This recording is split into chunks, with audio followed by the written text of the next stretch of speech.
Hello, investors, and welcome to another Ignite Equity capital raising presentation. And today we are joined by near-term gold producer Wits Mining, the chairman himself, Michael Quinert. And before I get into Michael himself and Westwitz, I just want to say here at Ignite, we are thrilled to be investing into a near-term gold company with production that's going to be within inside of 12 months. So we're generating cash flow with big upside at a big gross margin, which gives us that a lot of room for error, which is something that we are very focused on here in these challenging conditions on the overall market. And with that little introduction, Michael, welcome. Great to be here, Greg. Hey, Michael, in just a couple minutes, can you just tell us a little bit about yourself? Sure.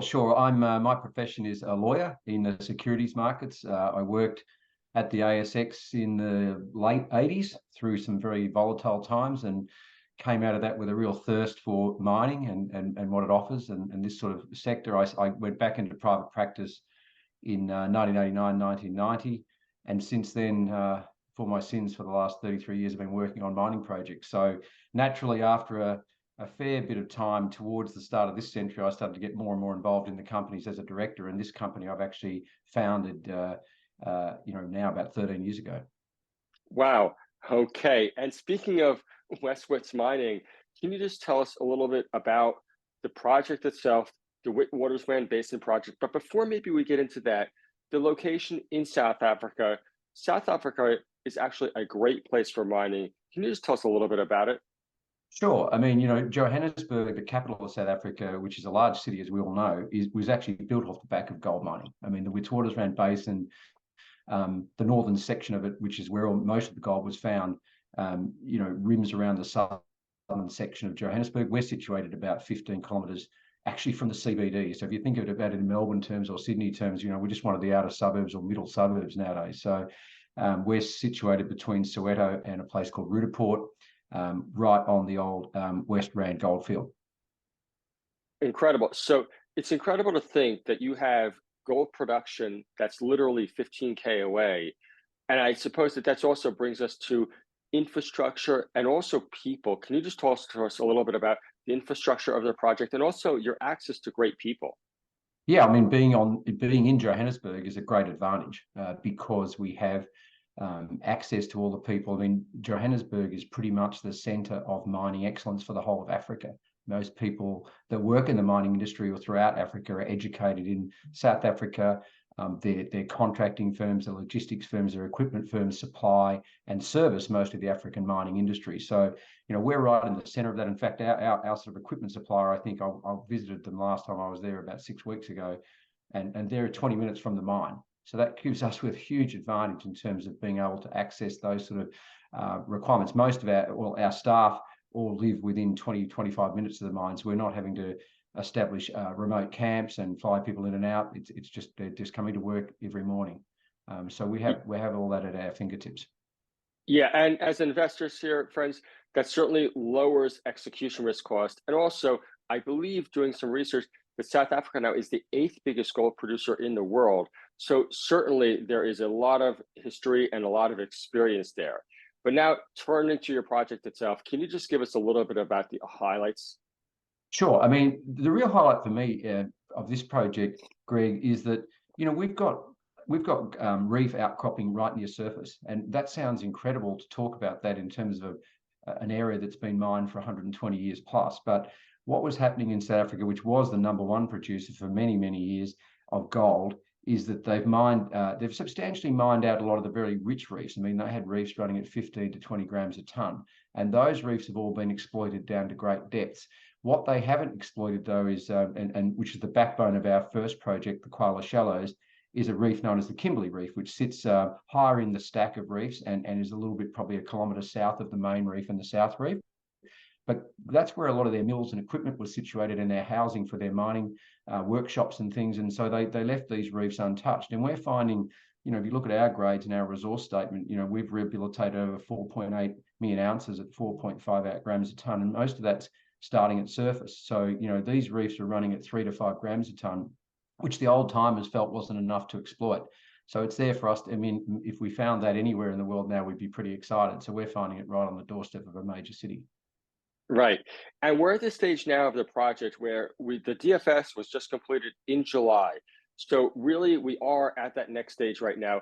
What did that DFS show us as far as, can you just give some highlights, life of mine, IRR, NPVs, and so forth? Sure. I mean, it's showing us a very robust project. It's showing us a project that has an NPV after tax of 225 million US dollars. It's got peak, our peak funding is quite modest at about 53 million US dollars. That's probably actually down at the moment, given where the gold price is and the exchange rates. It's probably more like in the mid 40s at the moment, but the DFS has it at 53. We've got a steady state production. This is a 17-year life of mine, steady state for 9 or 10 years at 70,000 ounces a year. And we're producing that 70,000 ounces in that peak period for 9 or 10 years at under $900. It's about $871 an ounce. So you really can't find many projects that robust at the moment, I don't think. No, not even close. And by the way, that's a US dollar figure that That's a Mike US was dollar quoting. figure. That's a US dollar figure. Sorry. Exactly. And I guess, again, as I alluded to it in the introduction, having that cost circa under $1,000 an ounce, current gold prices circa US $2,000 an ounce, gives us a huge margin of safety. So we have the DFS completed, certainly, as you mentioned, very robust. Can you just give us a timeline from, say, where we are right now to first production? Sure. I mean, at the moment, we've been finalising our funding for the project funding itself. We've managed to put in place through expressions of interest from one institution, the IDC, and the other a major shareholder, Wingfield Partners, about 26 million of the peak funding requirement. Remember, the peak funding requirement happens over 3 years. We're not building a plant up front, so it's a progressive expenditure. So those two loan facilities will go through their due diligence and be put in place, and they form effectively the backbone of the capital stack for the project. Since they were put in place, we've been looking at options for the balance of the funding, and we're actively considering about 3 options at the moment and talking to 3 parties. So we think we'll be able to progress that fairly soon. Once that's done, we commence, because we already actually opened up the mine and the adit. You can see on the photograph that's been circulating on our website and also on the ASX side, our state of readiness. We actually have the decline refurbished and established. We're actually on ore. We opened it last year, and it's ready to go. It will take us, I would think, about 8 weeks, maybe 9, 10 weeks to mobilise, depending on the time of the year, the contractors, to remobilise the contractors, and also to get the equipment on site. But within that sort of time frame, 2 months, maybe 3 months, we will be mining and extracting ore. The project then, the design of the project is we will then build a stockpile. We want to build the stockpile of about 30,000 tonnes before we start deliveries to the plant. The plant's only about 25, 30 kilometres away, and we will build the stockpile to 30,000 tonnes, start delivering at 15 to 20,000 tonnes a month and grow that. And we don't want to start delivering to the plant in dribs and drabs. So that will take about Sure. another 5 or 6 months from when we start after that initial start. So the 2 months period to get mobilised and get ore starting to be putting on the pad, and then another 5 months or 6 months to get the stockpile to the level. So within 7, 8 months, we will be sending ore to the plant and producing revenue, I suppose, from the gold. Right. And again, as an investor, we love that near term, inside of 12 months cash flow. And also from an execution point of view, because it's all well and good to have it on a spreadsheet, there really is a very clear path here, which is another point that we really want to emphasize. Is that how you see it as well? Very much so. I mean, I think by taking the step to open the site last year and get it ready, we spent about $10 million last year, late 21, early 22, getting it ready. We've de-risked a lot of that part of the project. And in fact, when we opened up the decline, we found other stopes that hadn't been on some of the historical records. So we're able to upgrade some of our mine plans. So, we're really ready to go. Our people have been underground. We're on the ore. We've had a sort of a practice run, if you will. I think we've actually got about 3,000 tonnes on the pad that we took out while we were refurbing.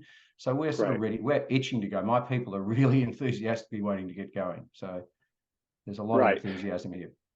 And again, I mentioned it earlier, but having the operational people on the ground, and we've spoken about this many times there, such a key point, don't you think?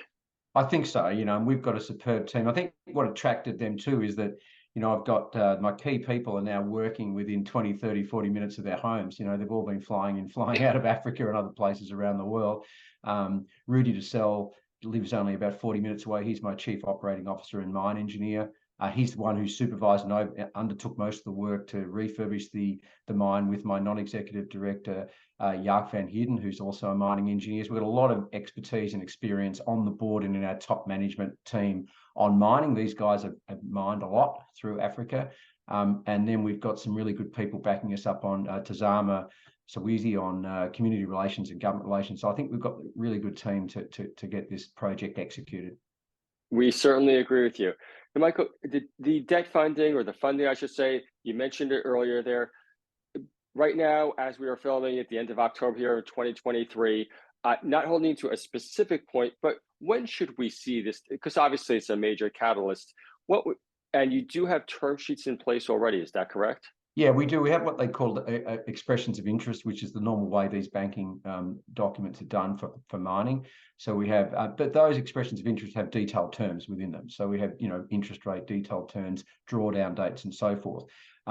There's been a lot of technical due diligence already by their teams to get to the point of the expression of interest. So really, we think the due diligence will focus on the legal angle. We don't think there's any issues there. We're fully permitted, and that will probably start in the next month or two.